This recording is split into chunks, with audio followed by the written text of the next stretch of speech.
Welcome to SP news. ముందుగా headlines చూద్దాం.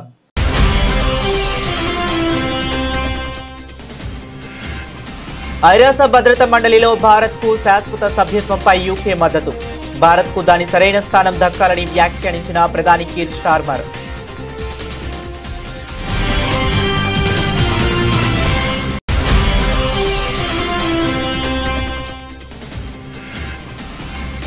ఢిల్లీలో బ్రిటన్ ప్రధాని కీర్ స్టార్మర్ తో ప్రధాని మోదీ భేటీ. ప్రపంచ స్థిరత్వానికి భారత్ యూకే ఒప్పందం ఓ ఆధారం అన్న మోదీ.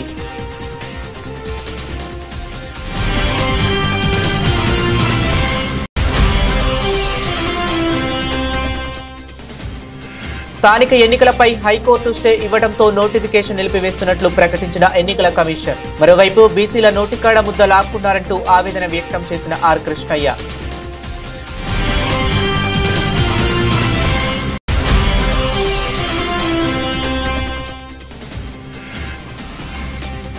అమెరికా ప్రతినిధుల బృందంతో సీఎం రేవంత్ కీలక భేటీ. అమెరికా భారత్ మధ్య సంబంధాలను మరింత పెంపొందించేలా ఉండాలని సీఎం ఆకాంక్ష.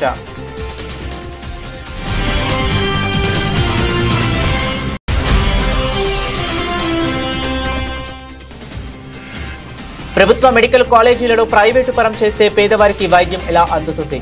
చంద్రబాబును సూటిగా ప్రశ్నించిన వైఎస్ జగన్.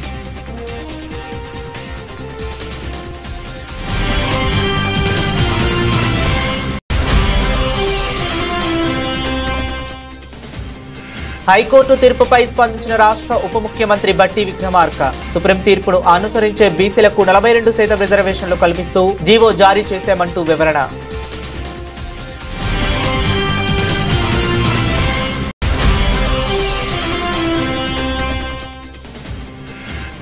కోటి సంతకాల సేకరణ పోస్టర్ను ఆవిష్కరించిన వైసీపీ స్టేట్ కోఆర్డినేటర్ సజ్జల రామకృష్ణారెడ్డి. రాష్ట్రంలో పెద్ద ప్రజా ఉద్యమం ప్రారంభం కాబోతుందని వెల్లడి.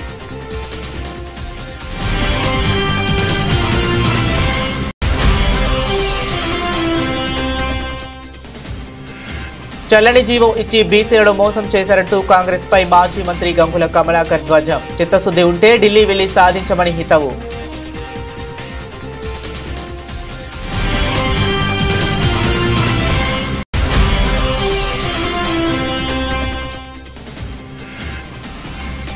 హిమాలయాల్లో సూపర్ స్టార్ రజనీకాంత్ ఆధ్యాత్మిక యాత్ర.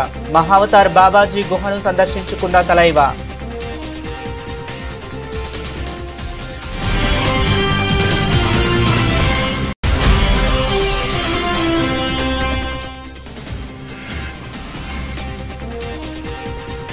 క్లీన్ స్వీప్ పై గురి.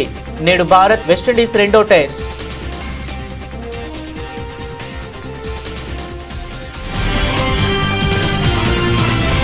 ఇక డీటెయిల్స్ చూస్తే ఐక్యరాజ్య సమితి భద్రతా మండలిలో భారత్కు శాశ్వత సభ్యత్వం దక్కాలన్న వాదనకు బ్రిటన్ నుంచి బలమైన మద్దతు లభించింది. ప్రపంచ వేదికపై భారత్ తన సరైన స్థానాన్ని పొందాలని యూకే ప్రధానమంత్రి కీర్ స్టార్మర్ గురువారం స్పష్టం చేశారు. ప్రధానమంత్రి నరేంద్ర మోదీతో ఢిల్లీలోని రాజ్ భవన్లో సమావేశమైన అనంతరం ఆయన కీలక వ్యాఖ్యలు చేశారు.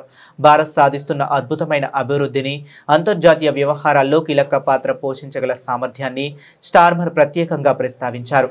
భద్రతా మండలిలో భారత్ తన హక్కుగా పొందాల్సిన స్థానాన్ని దక్కించుకోవటాన్ని మేము చూడాలనుకుంటున్నాం అని ఆయన అన్నారు. భారత్ శాశ్వత సభ్యత్వానికి ఇప్పటికే America, France, Germany, Japan, Russia వంటి దేశాలు మద్దతు తెలుపగా ఇప్పుడు యూకే కూడా అదే బాటలో నిలవడం ప్రాధాన్యం సంతరించుకుంది. The opportunity is clear. Just look at the sheer scale of India, the world's largest democracy, on track to become the third largest economy by 2028, an economic superpower in the making. And we, the UK, are perfectly placed to be partners on that journey. We want to build the sectors and the skills of the future together. So this trade deal is a launchpad to boost British leadership in everything from tech to life sciences to renewable energy and much more beyond that. And we've seized these opportunities in full this week, delivering real results for the British people, securing new investments into the UK worth £1.3 billion and creating 10,600 jobs. That's remarkable. It includes 1,500 jobs in the Northwest, over 1,000 across the Midlands, 200 in Yorkshire and the Humber, and 700 in Northern Ireland. Great jobs in advanced engineering, in defence, in car production, filmmaking and technology, delivering real change that people will see in their communities up and down the country. And that's what this is all about. And what we're doing together in tech is a great example. The UK is one of only 3 countries in the world with a $1 trillion tech sector. India is poised to be the 4th. We're both top 4 AI powers, and we're taking this opportunity to go further. ప్రపంచవ్యాప్తంగా నెలకొన్న అనిశ్చిత పరిస్థితుల్లో Bharat, United Kingdom మధ్య భాగస్వామ్యం ప్రపంచ స్థిరత్వానికి, ఆర్థిక ప్రగతికి ఒక ముఖ్యమైన స్తంభంలా నిలుస్తుందని ప్రధానమంత్రి నరేంద్ర మోదీ స్పష్టం చేశారు. యూకే ప్రధాని కీర్ స్టార్మర్తో రాజ్భవన్లో జరిగిన భేటీ అనంతరం ఆయన మాట్లాడారు. ఈ సమావేశంలో ఇరు దేశాల మధ్య రక్షణ, విద్య, వాణిజ్యం వంటి కీలక రంగాల్లో సంబంధాలను మరింత బలోపేతం చేసే దిశగా పలు కీలక నిర్ణయాలు తీసుకున్నారు. రక్షణ రంగంలో ఇరు దేశాలు ఒక చారిత్రాత్మక ఒప్పందానికి వచ్చాయి. ఈ ఒప్పందం ప్రకారం భారత వాయుసేనకు చెందిన ఫ్లయింగ్ ఇన్స్ట్రక్టర్ యూకేలోని రాయల్ ఎయిర్ ఫోర్స్లో శిక్షకులుగా పనిచేయనున్నారు. ఇది ఇరు దేశాల సైనిక సహకారంతో ఒక కొత్త అధ్యాయమని విశ్లేషకులు భావిస్తున్నారు. అదేవిధంగా విద్యారంగంలోనూ భారీ ముందడుగు పడింది. యూకేకు చెందిన 9 ప్రముఖ విశ్వవిద్యాలయాలు తమ క్యాంపస్లను భారత్లో ఏర్పాటు చేసేందుకు ముందుకొచ్చాయి.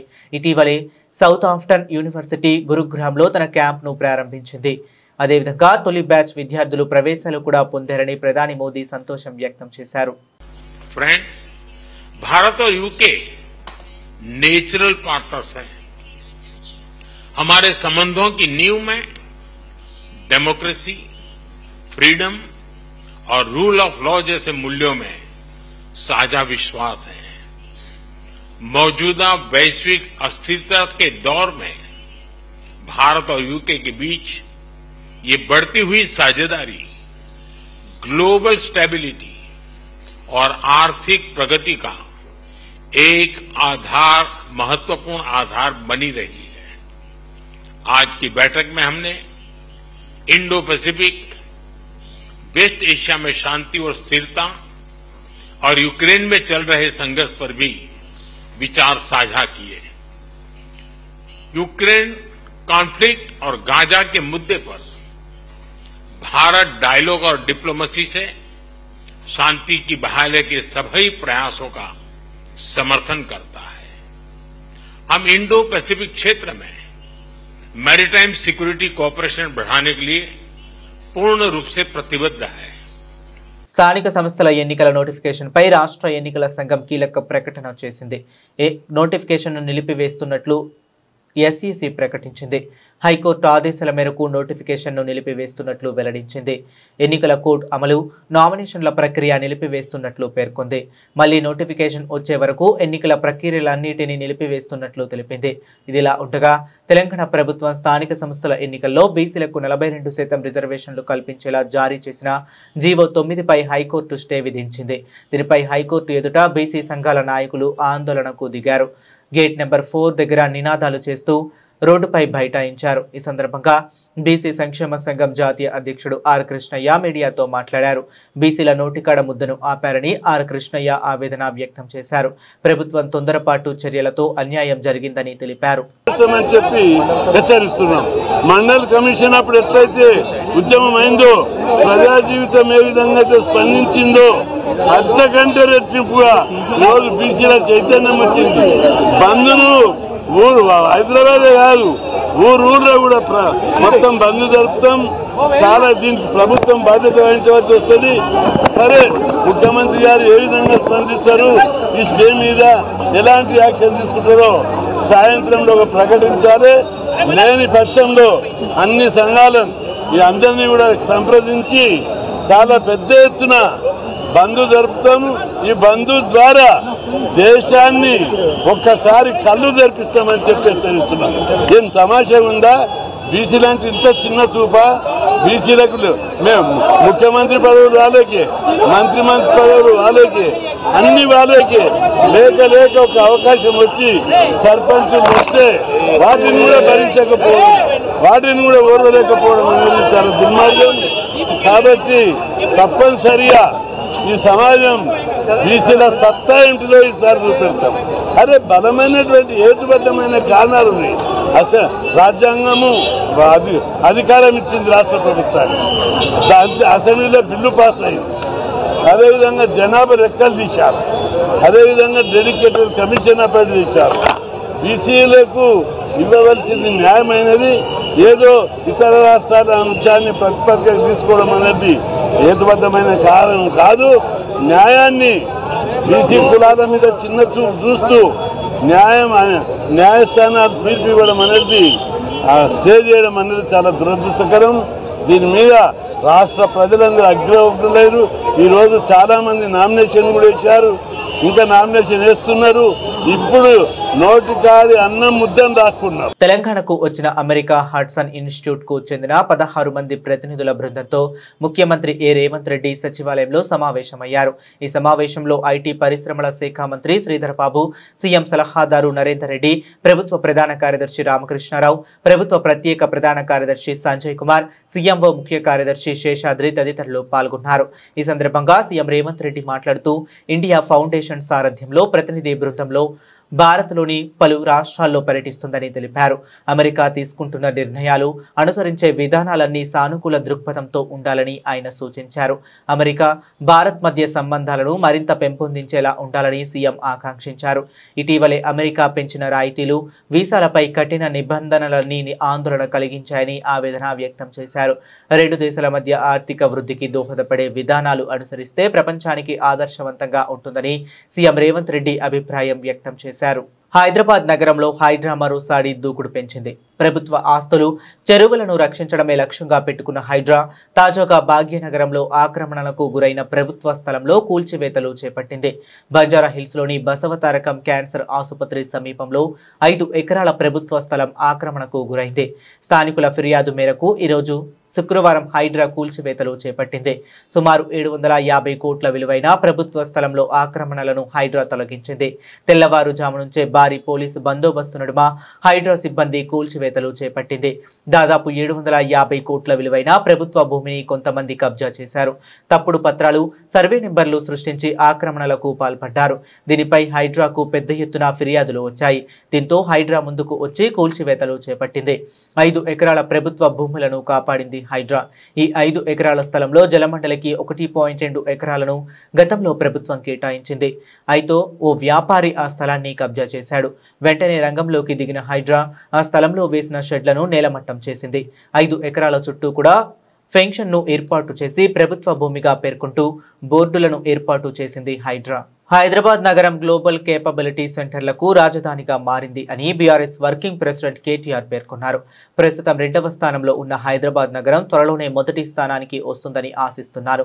హైదరాబాద్ నగరం బెంగళూరును దాటి మరింత ప్రగతి సాధించాలని కోరుకుంటున్నాను అని కేటీఆర్ పేర్కొన్నారు. హైదరాబాద్లోని నోవోటల్లో జరిగిన జేసీసీ సమావేశంలో కేటీఆర్ ముఖ్య అతిథిగా పాల్గొని ప్రసంగించారు.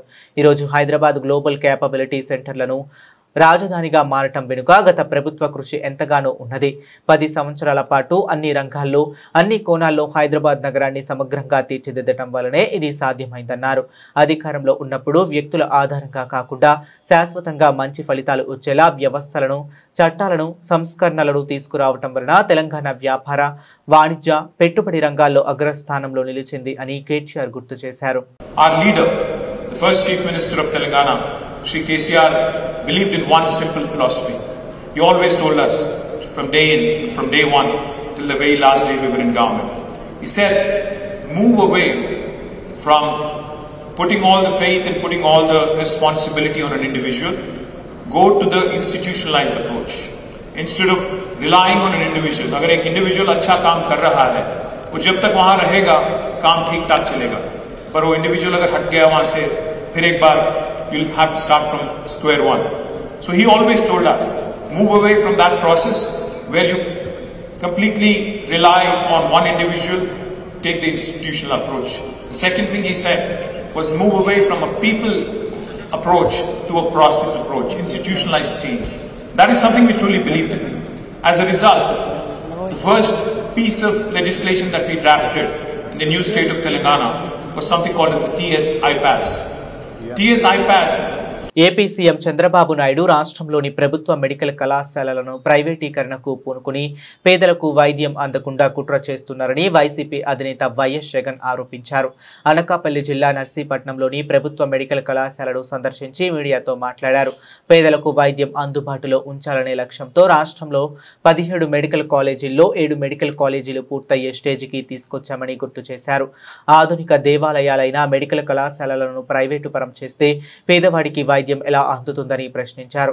అమరావతికి 2 లక్షల కోట్లు ఖర్చు పెట్టేందుకు సిద్ధమవుతున్న చంద్రబాబు మెడికల్ కళాశాల నిర్మాణానికి 5,000 కోట్లు ఖర్చు పెట్టలేరా అంటూ నిలదీశారు.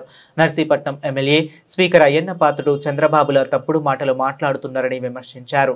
2 లక్షల కోట్ల రూపాయలు అమరావతిలో పెట్టడానికి సిద్ధమవుతూ 70,000 కోట్ల రూపాయల టెండర్లు పిలిచాము అని చెప్పి ఒకవైపున చెప్పుకుంటూ కోట్ల మందికి మేలు చేసే మెడికల్ కాలేజీలకు, ఉచితంగా వైద్యం అందించే మెడికల్ కాలేజీలకు కేవలం 5,000 కోట్లు సంవత్సరానికి 1,000 కోట్ల రూపాయలు ఖర్చు పెట్టలేమని చెప్పి చంద్రబాబు నాయుడు గారు పేదవాడిని ప్రైవేట్ కు అమ్మేసే కార్యక్రమం ఇవాళ జరుగుతా ఉంది. దీన్ని పూర్తిగా వ్యతిరేకిస్తూ చంద్రబాబు నాయుడు గారికి బుద్ధి రావాలి అని చెప్పి యాజిటేషన్ కార్యక్రమం ప్లాన్ చేస్తా ఉన్నాం. ఇందులో భాగంగానే ఈ నర్సీపట్నానికి సంబంధించి సీనియర్ నాయకుడిగా ఉన్న ఒక ఎమ్మెల్యే, స్పీకర్ పదవిలో ఉన్న ఈ ఎమ్మెల్యే కూడా చంద్రబాబు నాయుడు గారి మాదిరిగానే తప్పుడు మాటలు మాట్లాడుతూ అబద్ధాలు చెబుతూ తాను కూడా చంద్రబాబు నాయుడు గారి కన్నా 4 ఆకులు తక్కువేమి కాదు అని చెప్పి రుజువు చేసుకుంటా ఉన్నాడు. ఇదే పెద్ద మనిషి చంద్రబాబు నాయుడు గారు ఇదే నర్సీపట్నం స్పీకర్ గారికి చెప్తా ఉన్నాను, అబద్ధాలు చెప్పడం, మోసం చేయడం ఎంత మటుకు ధర్మం అని చెప్పి అడుగుతా ఉన్నాం. ఈ మెడికల్ కాలేజీకి జీవో లేదని అడుగుతారా? ఇదిగో జీవో నెంబర్ 204, మరి జీవో లేదు అని చెప్పినందుకు స్పీకర్ పదవిలో నువ్వు ఉండి అబద్ధాలు చెప్పినందుకు నీ పదవికి నువ్వు అర్హుడు వేరా అని చెప్పి ఆలోచన చేసుకోమని చెప్పి చెప్తా ఉన్నా. ఇదే స్పీకర్ కు తప్పుడు మాటలు చెప్తూ ప్రజలను తప్పుడు దోమ పట్టించే కార్యక్రమంలో చంద్రబాబు నాయుడు గారితో పాటు చేతులు కలిపినందుకు స్పీకర్ కూడా తల దించుకోవాలి అని చెప్పి చెప్తా ఉన్నా. 2024 అధికారంలోకి జూన్ లో వస్తే సెప్టెంబర్ 3న చంద్రబాబు నాయుడు గారు మెమో డిక్లేర్ చేశారు. మొత్తం 17 మెడికల్ కాలేజీల్లో కన్స్ట్రక్షన్ ఆపమని చెప్పి ఏకంగా చంద్రబాబు నాయుడు గారు మెమో ఈ మాదిరిగా రిలీజ్ చేసి మొత్తం 17 మెడికల్ కాలేజీలు చంద్రబాబు నాయుడు గారు ముఖ్యమంత్రి అయినప్పటి నుంచి ఇదే పరిస్థితిలో వదిలేసిన పరిస్థితుల్లో ఈ కాలేజీలు, ఈ టీచింగ్ హాస్పిటల్లు అన్ని కూడా కనిపిస్తా ఉన్నాయి. అయ్యా చంద్రబాబు నాయుడు గారు, అయ్యా స్పీకర్ గారు, ఇక్కడ నుంచి ప్రాతినిధ్యం వహిస్తా ఉన్న ఎమ్మెల్యే స్పీకర్ గారికి కూడా చెప్తా ఉన్నా, ఫండింగ్ లేదని మీరు చెప్తా ఉన్నారు. నాబార్డ్ ఫండ్స్ అప్పట్లోనే ఈ ప్రాజెక్టులకు టైఅప్ చేశాం. నాబార్డ్ ఫండ్స్ కాకుండా సెంట్రల్ గవర్నమెంట్ నుంచి special assistance for infrastructure projects కూడా తీసుకొని వచ్చి ఈ మెడికల్ కాలేజీలన్నీ కూడా special assistance for infrastructure projects కేటగిరీలో ఈ ప్రాజెక్టులను కూడా పెట్టడం జరిగింది. దాని అర్థం మరో 50 ఏళ్ల పాటు వడ్డీ లేకుండా వాళ్ళు ఇచ్చే రుణాలకు ఈ ప్రాజెక్టులన్నీ కూడా శాంక్షన్ అవుతాయి. Central government sponsored assistance schemes లో ఈ ప్రాజెక్టు వస్తూ ఉన్నప్పుడు నాబార్డు కింద ఈ ప్రాజెక్టులన్నీ లోన్లు కూడా శాంక్షన్ అయి ఉన్నప్పుడు కేవలం 5,000 కోట్లు మాత్రమే అవసరం ఉన్న పరిస్థితులు ఉన్నప్పుడు సంవత్సరానికి 1,000 కోట్ల రూపాయలు ఖర్చు చేయలేరా అని అడుగుతా ఉన్నాను. దీనికోసం కూడా అబద్ధాలు చెప్పే కార్యక్రమాలు చేస్తూ నిశ్చితంగా చంద్రబాబు నాయుడు గారు వ్యవహరిస్తున్న తీరును చంద్రబాబు నాయుడు గారు సిగ్గుతో తల వంచుకోవాలి అని చెప్పి ఈ సందర్భంగా చంద్రబాబు నాయుడు గారిని గట్టిగా నిలదీస్తూ చంద్రబాబు నాయుడు గారిని గట్టిగా ప్రశ్నిస్తున్నాం. సుప్రీంకోర్టు తీర్పును అనుసరించే స్థానిక సంస్థల ఎన్నికల్లో బీసీలకు 42% రిజర్వేషన్లు కల్పిస్తూ జీవో జారీ చేశామని రాష్ట్ర ఉప ముఖ్యమంత్రి బట్టి విక్రమార్క చెప్పారు. స్థానిక ఎన్నికల్లో బీసీలకు 42% రిజర్వేషన్లు కల్పిస్తూ రాష్ట్ర అసెంబ్లీ మార్చి 17, 2025న ఏకగ్రీవంగా ఆమోదించి పంపిన బిల్లు రాష్ట్రపతి వద్ద ఇంకా పెండింగ్ లోనే ఉంది. రాష్ట్ర ప్రభుత్వం ఒక బిల్లును ఆమోదించి రాష్ట్రపతికి పంపితే 3 నెలల్లోపు దాన్ని ఆమోదించాలి లేదా తిప్పి పంపాలి. అలా తిప్పి పంపకుంటే ఆ బిల్లు ఆమోదం పొందినట్లేనని తమిళనాడు వర్సెస్ గవర్నర్ కేసులో సుప్రీంకోర్టు ఏప్రిల్ 8, 2025న పేర్కొంది. ఆ ఆదేశాల మేరకు బీసీలకు 42% రిజర్వేషన్ల బిల్లు రాష్ట్రపతి ఆమోదం పొంది చట్టం అయినట్లే. ఆ చట్టం ప్రకారమే స్థానిక ఎన్నికలకు రిజర్వేషన్లపై జీవో జారీ చేశాం అని బట్టి పేర్కొన్నారు. బీసీ రిజర్వేషన్లపై తమకు చిత్తశుద్ధి ఉంది కాబట్టే శాస్త్రీయంగా ప్రక్రియను నిర్వహించి జీవో జారీ వరకు వచ్చామని తెలిపారు. టీపీసీసీ చీఫ్ మహేష్ గౌడ్, మంత్రులు పొన్నం ప్రభాకర్, వాకిటి శ్రీహరిలతో కలిసి బట్టి మీడియాతో మాట్లాడారు. బీసీలకు 42% రిజర్వేషన్లు రాకుండా అడ్డుకున్నదే బీజేపీ, బీఆర్ఎస్లని ఆరోపించారు. స్థానిక ఎన్నికల్లో రిజర్వేషన్లు 50% మించకుండా బీఆర్ఎస్ ప్రభుత్వం చట్టం చేసిందని, ఆ చట్టమే బీసీల రిజర్వేషన్లకు ఉరితాడైందని చెప్పారు. ఆనాటి టీఆర్ఎస్ ప్రభుత్వం 2018లో రాష్ట్రంలో రిజర్వేషన్లకు సంబంధించి 50% మించకుండా ఉండేటట్టుగా ఒక చట్టాన్ని చేయటం ఆనాటి టీఆర్ఎస్ ప్రభుత్వం చేసుకొచ్చినటువంటి చట్టం ఈరోజు రాష్ట్రంలో ఓబీసీలకి 42% రిజర్వేషన్ కల్పించడానికి ఒక ఉరితాడులాగా తయారైపోయింది. ఆనాడే 2019లో పంచాయతీరాజ్ సంస్థలకు సంబంధించిన ఎన్నికలు జరిపిన వెంటనే ఆనాటి ప్రభుత్వం ఈ ఓబీసీలకి రిజర్వేషన్ కల్పించడానికి ఏమాత్రం ఆలోచన చేసి ఉన్నా ఆ రోజుల్లో ఎన్నికల తర్వాత వెంటనే ఈ రాష్ట్రంలో ఉన్నటువంటి జనాభా కుల గణన జరిగేది. వాళ్ళకి ఏమాత్రం చిత్తశుద్ధి ఉన్నా, నిజంగా ఓబీసీలకు న్యాయం చేయాలనేటువంటి ఆలోచన ఉన్నా 2019 తర్వాత కావలసినంత సమయం వారి చేతిలో ఉంటే కూడా ఈ సర్వే చేయలేదు. మెడికల్ కాలేజీల ప్రైవేటీకరణను వ్యతిరేకిస్తూ వైఎస్ఆర్సీపీ కేంద్ర కార్యాలయంలో కోటి సంతకాల సేకరణ పోస్టర్ను party state coordinator Sajjala Ramakrishna Reddy, ఎమ్మెల్సీలు లేళ్ల అప్పిరెడ్డి, మొండితోక అరుణ్ కుమార్, మాజీ ఎమ్మెల్యే మల్లాది విష్ణు, విజయవాడ మేయర్ రాయన భాగ్యలక్ష్మి, ఎన్టీఆర్ జిల్లా వైఎస్ఆర్సీపీ అధ్యక్షుడు దేవినేని అవినాష్ తదితరులు ఆవిష్కరించారు. ఈ సందర్భంగా సజ్జల రామకృష్ణారెడ్డి మాట్లాడుతూ, రేపటి నుంచి రాష్ట్రంలో పెద్ద ప్రజా ఉద్యమం ప్రారంభం కాబోతుందని, 45 రోజులకు పైగా ఈ కార్యక్రమం కొనసాగుతుందన్నారు. ప్రభుత్వ మెడికల్ కాలేజీల ప్రైవేటీకరణపై ప్రజా ఉద్యమం చేపట్టి గవర్నర్ దృష్టికి తీసుకువెళ్తామన్నారు సజ్జల రామకృష్ణారెడ్డి. వైఎస్ఆర్సీపీ అధ్యక్షులు, మాజీ ముఖ్యమంత్రి వైఎస్ జగన్మోహన్ రెడ్డి గారు చేసిన దిశానిర్దేశం ప్రకారం రేపటి నుంచి అంటే అక్టోబర్ 10 నుంచి దాదాపు 45 రోజులు పైగా రాష్ట్రంలో ఓ పెద్ద ప్రజా ఉద్యమం ప్రారంభమవుతుంది. దీనికి వైఎస్ఆర్ కాంగ్రెస్ పార్టీ ఇనిషియేట్ చేసి గ్రామ స్థాయి వరకు ప్రజల్లో ఒక చర్చను తీసుకొచ్చి ప్రభుత్వ మెడికల్ కళాశాలల ప్రైవేటీకరణకు వ్యతిరేకంగా ప్రజా ఉద్యమం నిర్మించి దాన్ని గవర్నర్ దృష్టికి తీసుకెళ్లాలనే కార్యక్రమం నిర్ణయించుకుంది పార్టీ. గత నెలన్నరగా దీని మీద చర్చ జరుగుతోంది. ఇప్పటికే ప్రజల్లో అవగాహన కూడా వచ్చింది. అండ్ దీనికి పెద్ద కష్టపడాల్సిన కాంప్లికేటెడ్ ఇష్యూ కూడా కాదు. ఒక ప్రభుత్వ ఆసుపత్రికి, ప్రైవేట్ ఆసుపత్రికి, ఒక ప్రభుత్వ మెడికల్ కళాశాలకు, ప్రైవేట్ మెడికల్ కళాశాలకు తేడా ఎలా ఉంటుంది, ఏది ప్రజలకు ఎక్కువ ఉపయోగపడుతుంది, ముఖ్యంగా పేదలకు, మధ్యతరగతి ప్రజలకు.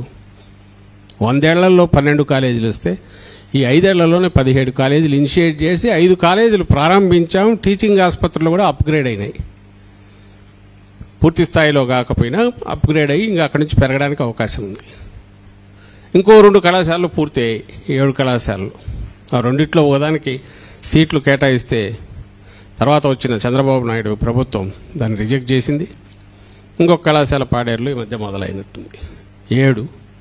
ఇంకో 3 కళాశాలలు దాదాపు పూర్తిగా వచ్చాయి. 90% అంతా అయిపోయి, బహుశా మా ప్రభుత్వం వచ్చింటే, వైఎస్ఆర్సీపీ ప్రభుత్వం వచ్చింటే ఈవేళకు అక్కడ ఆ 3 కూడా పూర్తి, 10 కళాశాలలు పూర్తి కంప్లీట్గా అడ్మిషన్లు కూడా మొదలయ్యేవి. 5 + 2 + 3. దీనికి అవసరమైన ఆర్థిక వనరులు కూడా జగన్మోహన్ రెడ్డి గారు ఏర్పాటు చేశారు.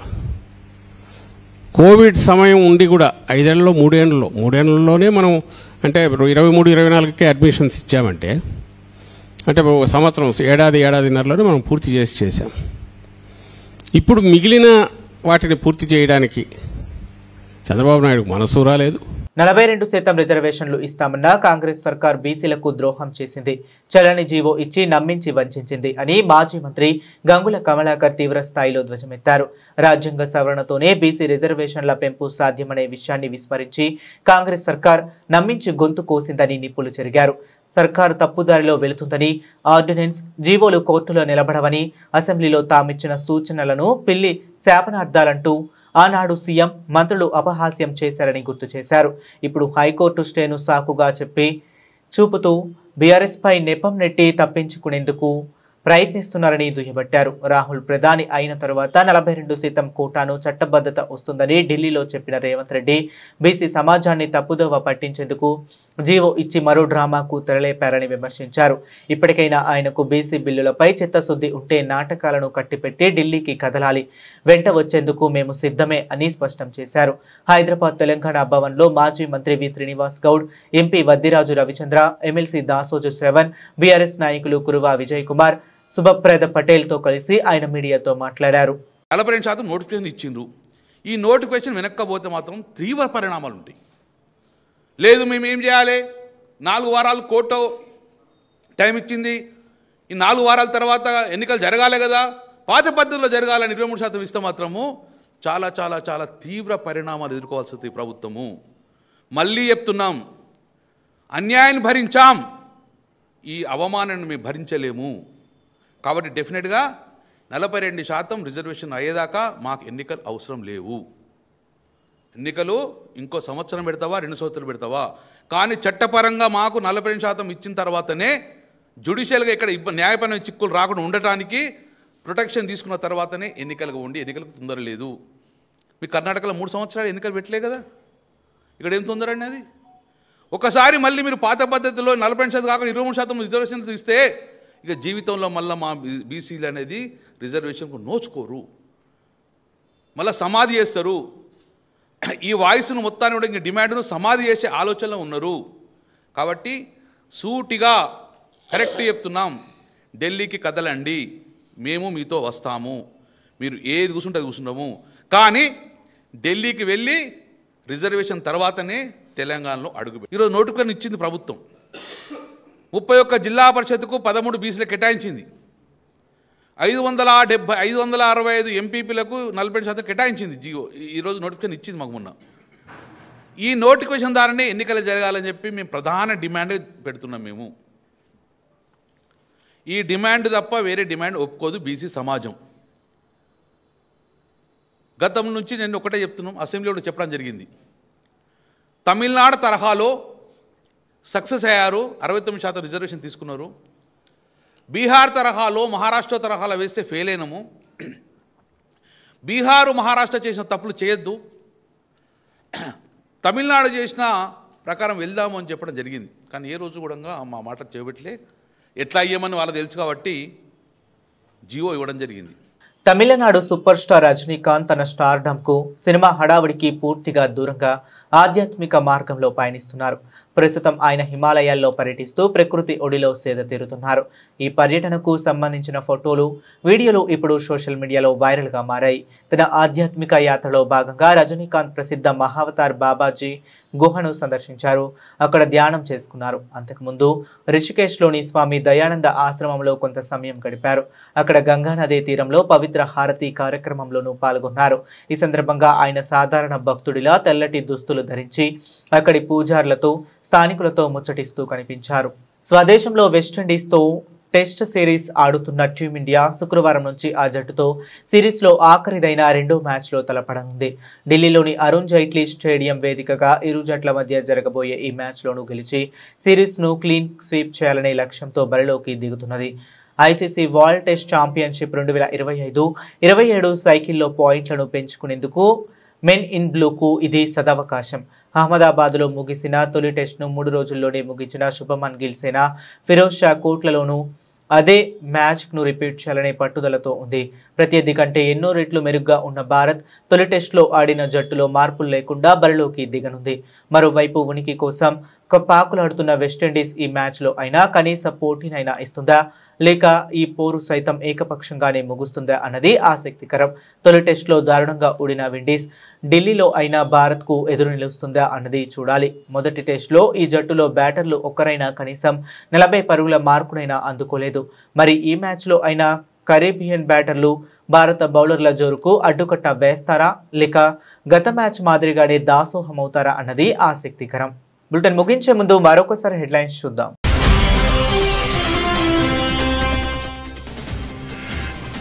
ఐరాస భద్రతా మండలిలో భారత్కు శాశ్వత సభ్యత్వంపై యూకే మద్దతు. భారత్కు దాని సరైన స్థానం దక్కాలని వ్యాఖ్యానించిన ప్రధాని కీర్ స్టార్మర్.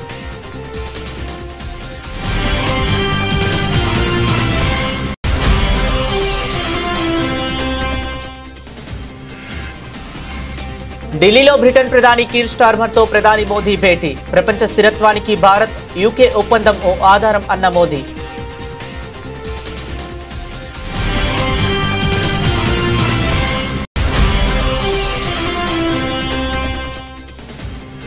స్థానిక ఎన్నికలపై హైకోర్టు స్టే ఇవ్వడంతో నోటిఫికేషన్ నిలిపివేస్తున్నట్లు ప్రకటించిన ఎన్నికల కమిషన్. మరోవైపు బీసీల నోటికాడ ముద్ద లాక్కున్నారంటూ ఆవేదన వ్యక్తం చేసిన ఆర్ కృష్ణయ్య.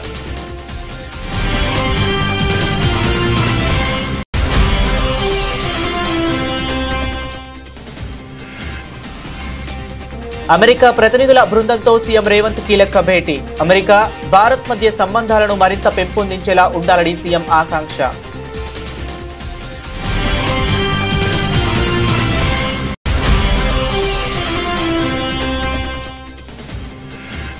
ప్రభుత్వ మెడికల్ కాలేజీలను ప్రైవేటు పరం చేస్తే పేదవారికి వైద్యం ఎలా అందుతుంది? చంద్రబాబును సూటిగా ప్రశ్నించిన వైఎస్ జగన్.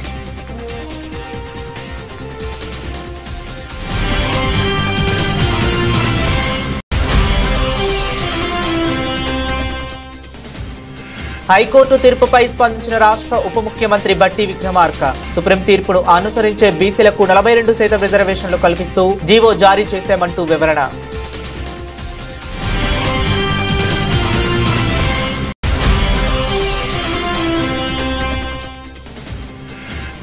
కోటి సంతకాల సేకరణ పోస్టర్ను ఆవిష్కరించిన వైసీపీ స్టేట్ కోఆర్డినేటర్ సజ్జల రామకృష్ణారెడ్డి. రాష్ట్రంలో పెద్ద ప్రజా ఉద్యమం ప్రారంభం కాబోతుందని వెల్లడి.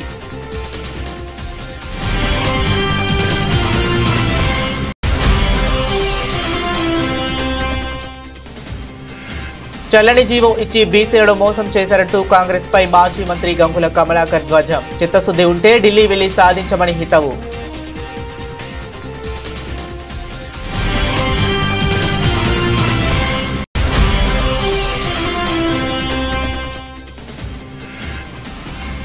హిమాలయాల్లో సూపర్ స్టార్ రజనీకాంత్ ఆధ్యాత్మిక యాత్ర. మహావతార్ బాబాజీ గుహను సందర్శించుకున్న తలైవా.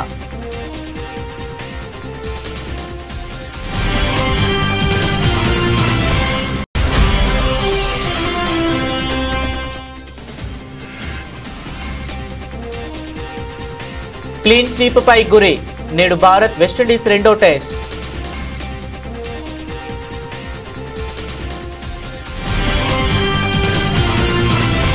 ఇవి ఇప్పటి వరకు ఉన్న అప్డేట్స్. మరిన్ని అప్డేట్స్ కోసం కీప్ వాచింగ్.